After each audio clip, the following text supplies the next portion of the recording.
લક્ષ્ય ન્યૂઝ, એક નજર, એક લક્ષ્ય.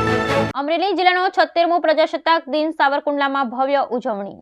સાવરકુંડલા અમરેલી જિલ્લાના 26 જાન્યુઆરીએ 76મા પ્રજાસત્તાક દિનની ઉજવણી ભવ્ય રીતે કરવામાં આવી હતી. સાવરકુંડલાની આંખની હોસ્પિટલના ગ્રાઉન્ડમાં યોજાયેલા આ કાર્યક્રમમાં અમરેલી જિલ્લા કલેક્ટરના હસ્તે રાષ્ટ્રધ્વજ ફરકાવવામાં આવ્યો હતો.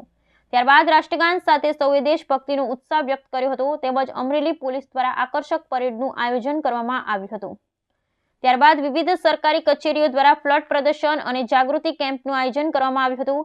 તેમજ સ્વતંત્રતા સેનાનીઓનું સન્માન કરવામાં પણ આવ્યું હતું. સાવરકુંડલાની શાળાઓ દ્વારા સાંસ્કૃતિક કાર્યક્રમો સુંદર રીતે પ્રસ્તુતિ કરવામાં આવી હતી. વૃક્ષારોપણ અને બ્લડ ડોનેશન કેમ્પ જેવા વિવિધ કાર્યક્રમ યોજાયા હતા. આ કાર્યક્રમમાં બાળકોથી લઈ વૃદ્ધો સુધી દેશભક્તિના નારા સાથે ઉત્સાહભેર જોડાયા હતા.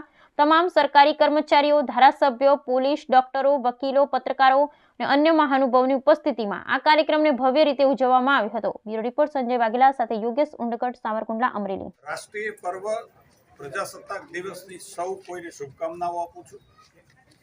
સાવરકુંડલા મુકામે આજે જિલ્લા કક્ષાના ધ્વજવંદનનો કાર્યક્રમ હતો. જિલ્લાના વહીવટી વડા માની કલેક્ટરશ્રીના હસ્તે આજે ધ્વજવંદનની સાથે સાથે અનેક સાંસ્કૃતિક કૃતિઓ, રાજ્ય સરકારના અલગ અલગ વિભાગની કૃતિઓ દ્વારા પ્રજામાં જાગૃતિ આવે એવા પ્રકારનું રંગબેરંગી કાર્યક્રમનું આયોજન સાવરકુંડલાના નગરજનો માટે, સાવરકુંડલા તાલુકા માટે ખૂબ મોટી વાત છે કે જિલ્લા કક્ષાનો આ તહેવાર આજે સાવરકુંડલાને મળ્યો છે. ભારતના ત્રિરંગાની આન બાન અને શાન સાથે આજે એમને સાવરકુંડલા શહેરે માનની કલેક્ટરશ્રી, વરિષ્ઠ અધિકારીશ્રીઓ, પદાધિકારીઓની સાથે તેમને સલામી આપી અને પોતાની રાષ્ટ્ર પ્રત્યેની પોતાની ભાવના, રાષ્ટ્ર પ્રત્યેની પોતાની શ્રદ્ધાને સમર્પિત કરી છે. હું આજના આ અવસરે સમગ્ર શહેરીજનોને, સમગ્ર દેશવાસીઓ, જનતાના પ્રતિનિધિ તરીકે ખૂબ ખૂબ સ્વતંત્રતા પર્વની શુભકામનાઓ.